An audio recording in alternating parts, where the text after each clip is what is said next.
Qual é a dica que o senhor dá para hoje ela já sair desse sufoco emocional? O que ela pode fazer agora? Boa, eu vou pedir uma dica também depois. Tá. Bom, se você está num estado angustiante, ansioso, você tem que penetrar dentro de você mesmo e não se curvar às suas mazelas mentais. Como eu disse, a mente mente. E como eu disse, a emoção nunca amadurece. Quem amadurece é o eu.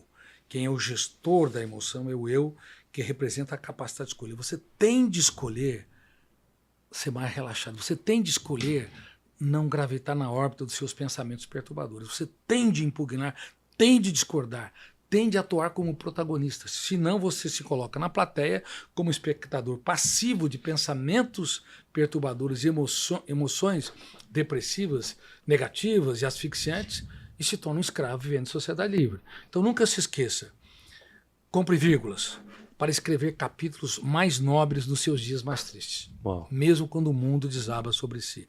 Isso é uma decisão do ser humano. Você tem de decidir ser saudável.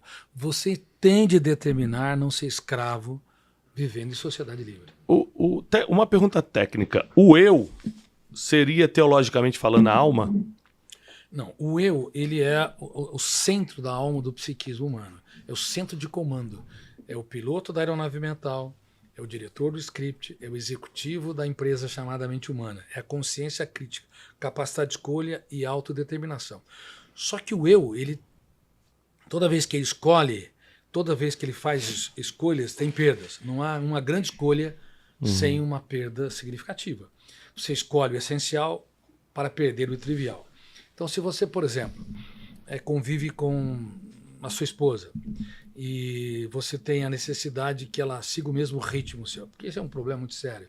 Casais são tão estressados que cada um quer que o outro siga o seu ritmo. Não consegue conviver com pessoas lentas. Mas você quer ter uma vida mais tranquila, mais serena, mais agradável.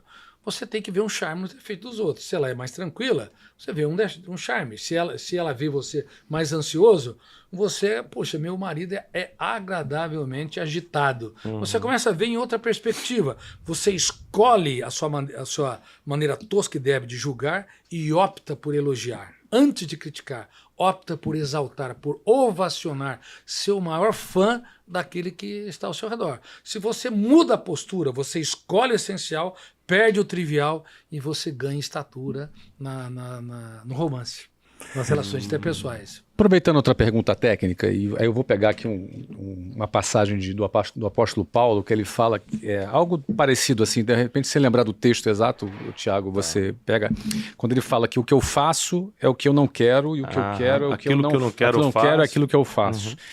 Nitidamente ele está num conflito, como se entre o seu eu e alguma outra coisa que existe dentro dele.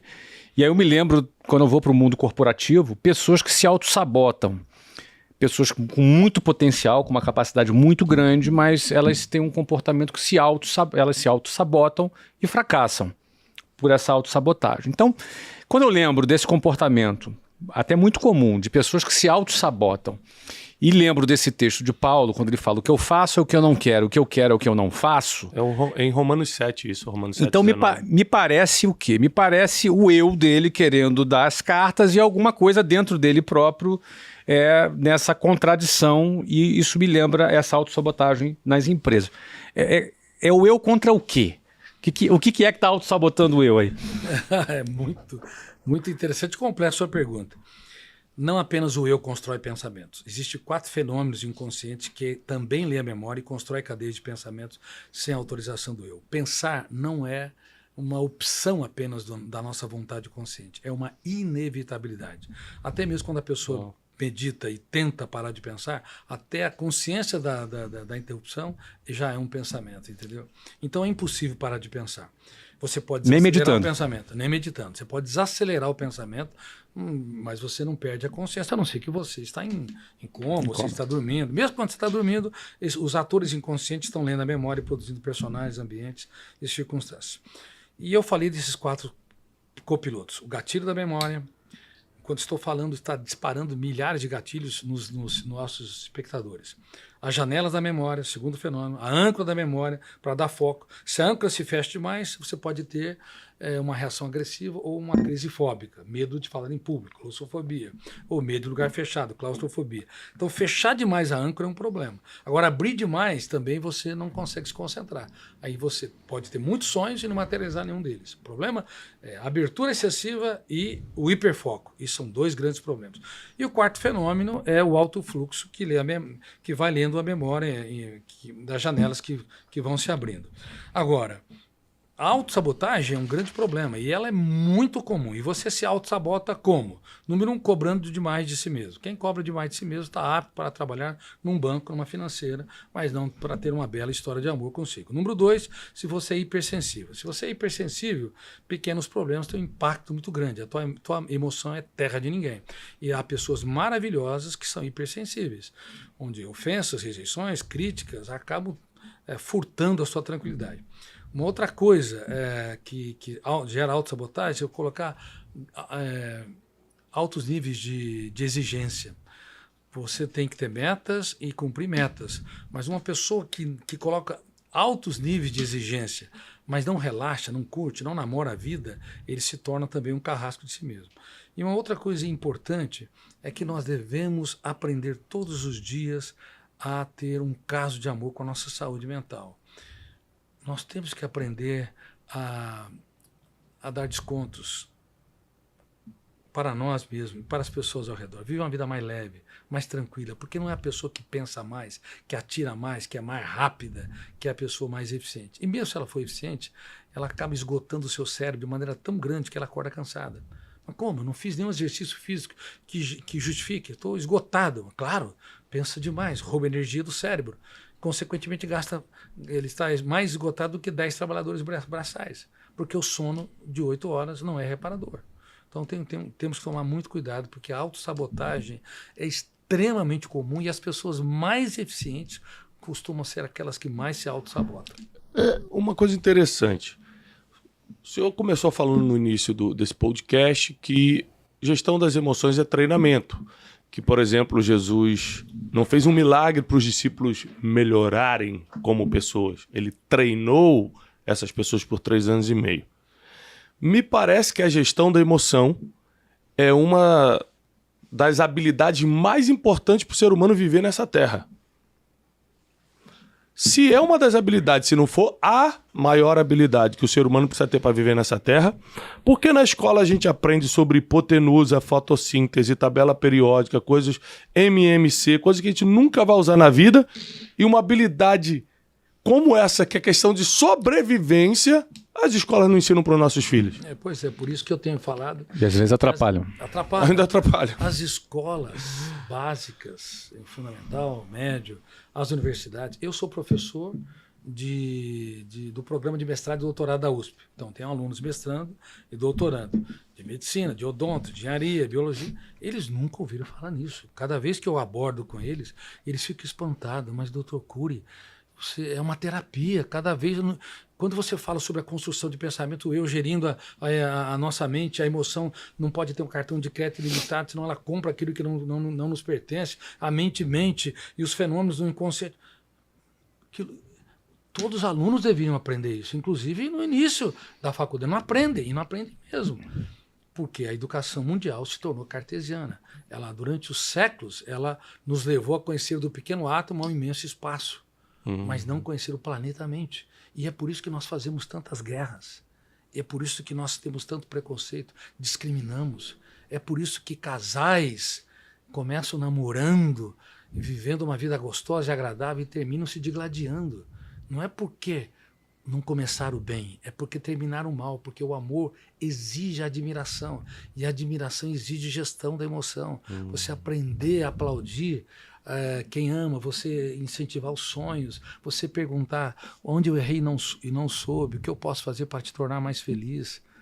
Você perguntar sobre, aquilo que mais anima e motiva. Só que o ser humano, ele não apenas pisa na superfície do planeta Terra, ele pisa na superfície do planeta Mente. E a educação cartesiana, racionalista, exteriorizante, ela está doente. Por isso que o índice de depressão e ansiedade que você citou está numa explosão sem precedentes. Inclusive nas crianças. Inclusive nas crianças, o que dói demais.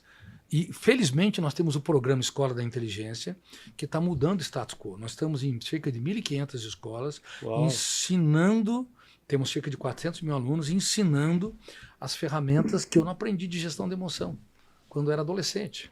Mamãe, por exemplo, quando eu tinha cerca de 5 a 6 anos, morreu um canário. E a mamãe queria. Minha mãe é uma das pessoas mais dóceis que eu já conheci. Mas mesmo uma pessoa dócil pode errar muito. Mamãe falou assim, teu canário morreu. E morreu de fome.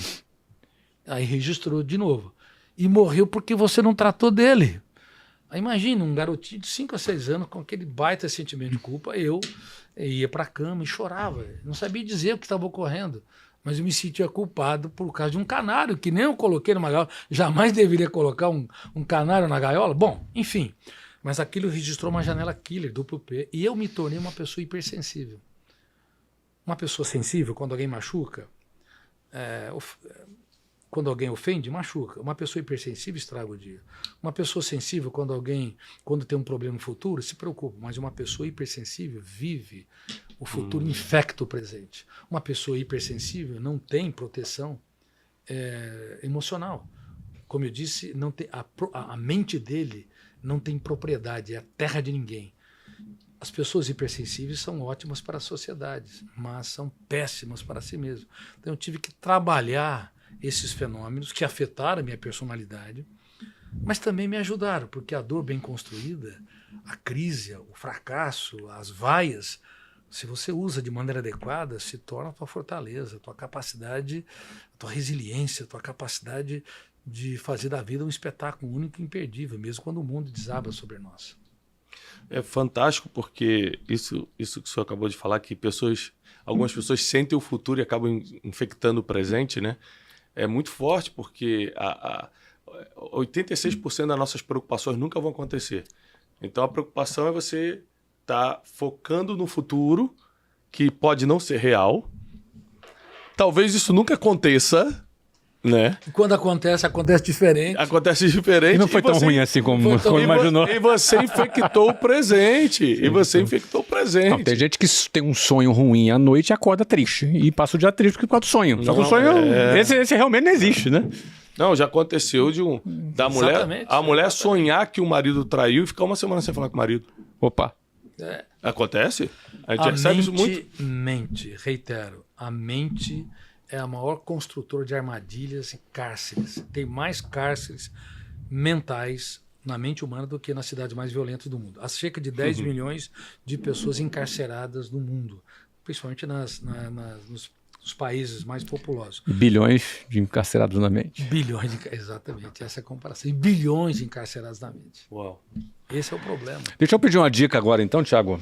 Por favor. Tá precisando de ajuda emocional, né, Flávio? Vou pedir uma dica aqui agora. Doutor Augusto Cury. Todos nós precisamos. Todos nós. Olha só. Aqui o Brunecast tem um posicionamento muito interessante. A idade muito que provavelmente seja predominante entre 25 e 45 anos, isso. Pessoas casadas, com filhos. 90%. 90%. Então, creio que vale muito uma dica para as mamães e os papais que estão nos ouvindo aqui.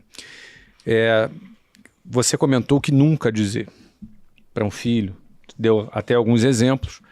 Mas o que deve dizer? O que é recomendado sair da boca dos pais para os filhos para que ele tenha uma saúde mental melhor, uma confiança melhor? O que é mais recomendado? 2 técnicas fundamentais. A regra de ouro é a TTE, que eu citei e não descrever. Técnica da teatralização da emoção. Como existe um biógrafo no cérebro humano que é inconsciente, involuntário, o fenômeno RAM, registro automático da memória, e como a mente das crianças hoje está numa velocidade hiperacelerada e as crianças e adolescentes não se concentram, os pais se esguelam e não tem efeito, eles corrigem e não tem impacto. Então o que os pais devem fazer? Toda vez que a criança acertar, os pais têm que corrigir a miopia emocional. Acertou, trouxe um copo de água, parabéns, meu filho, papai tem orgulho de você. A criança abraçou o irmão ou teve uma atitude generosa, exalte, valorize, superdimensione para gerar volume emocional e um registro de janelas lights capaz de criar pontes. E toda vez que a criança ou adolescente decepcionar, por favor, não eleve o tom de voz, não seja um apontador de falhas, porque quem é um apontador de falhas está apto para conviver com máquinas e consertar máquinas, mas não para formar mentes brilhantes. Temos que mudar a nossa atitude. E é muito importante também que os pais eles transmitam o capital das experiências. Fale das suas lágrimas para os seus filhos aprender a chorar as deles. Isso é dar o dinheiro que não... aquilo que o dinheiro não compra. Eu falei para as minhas filhas vários... Falar sobre suas fraquezas, seus erros, seus conflitos. Por exemplo, eu era a segunda nota da classe no ensino médio. De baixo para frente. cima. Entendeu? Ninguém postava em mim, ninguém achava que ia em lugar nenhum. E quando a minha turma reuniu para falar sobre o futuro, uns queriam ser engenheiros, agrônomos, tal. Eu quero ser um médico e um cientista. Silêncio geral. Depois vieram os deboches. Aí eu percebi a primeira ferramenta de gestão da emoção. As principais decisões de um ser humano são solitárias. Nunca pode depender da plateia. Uau. Segunda, é mais importante a disciplina do que a inteligência. Eu passei a estudar 12 a 14 horas por dia. Entrei na faculdade. Quando estava do segundo para o terceiro ano, eu tive uma crise depressiva, porque era sociável, mas lembra que eu falei que eu não tinha proteção emocional. Então eu percebi que eu não podia ser o carrasco de mim mesmo. Então eu procurei o mais importante endereço que poucos encontram. Tem casa e apartamentos, mas nunca encontraram o endereço dentro de si mesmo. E eu comecei a me questionar, o que penso, por que não gerencio meus pensamentos? Porque eu dirijo um carro, mas não dirijo o veículo da minha mente. Isso me ajudou demais a penetrar em camadas mais profundas da minha mente. Então surpreender os filhos é muito importante. Dizer para um filho, olha, você não está no rodapé da minha história, mas está no centro dela, ainda que o papai de vez em quando fale. Não elevar o tom de voz, abaixar o tom de voz quando alguém eleva o tom de voz, porque o objetivo é conquistar o coração e não ganhar a razão. Outra ferramenta importante, não ser repetitivo. Quem repete 2 vezes a mesma correção é um pouco chato. 3 vezes é muito chato. E 4 vezes ou mais é insuportável. Há milhões de pessoas, de pais insuportáveis, de casais insuportáveis, porque eles querem operar o cérebro de quem está ao seu redor, sem entender que o pensamento é virtual, que ninguém muda ninguém. Temos o poder de piorar os outros, de não de mudá-los. Só eles podem se mudar, e quando nós abaixamos o tom de voz, quando nós passamos a elogiar pequenos comportamentos, quando passamos a ovacionar e nos tornar os fãs, quando passamos a trocar experiência, a transmitir o capital, aquilo que o dinheiro não pode comprar, então você muda o status quo das relações. As relações mais áridas, elas são recicladas. A vida se torna um oásis, apesar dos desertos e das intempéries. Muito bom. E eu que tenho 4 filhos, foi importantíssimo rever todo esse conceito, porque às vezes a gente quer ser enfático na instrução, né, e eu cometo esse erro de repetir 2, 3 vezes a correção, mesmo com um tom de voz baixo, mas como sempre é bom rever suas teorias, doutor. Não podemos ser chatos demais, insuportáveis. Mesmo pessoas bem intencionadas, quando ela é repetitiva, ela abre a boca, já detona o gatilho, abre a janela killer, o filho já, ou o aluno, já foi. Fechou o circuito, ele não vai ouvir mais nada. Surpreenda, Thiago. Nós temos que surpreender. Dizer coisas nunca ditas. Chegar para a parceira e falar, olha, de todas as coisas que eu conquistei na vida, você é a melhor delas. Quando você surpreende... Vou tentar essa hoje à noite, quem sabe. Eu vi que você anotou aí. Eu anotei aqui. Anotou, Vou ligar, Janine. Tenho algo para te dizer, de todas as coisas. Ela vai falar, tu teve com o doutor Augusto Cury hoje, né? Doutor, então agora faz olha só. amanhã é melhor. Para disfarçar.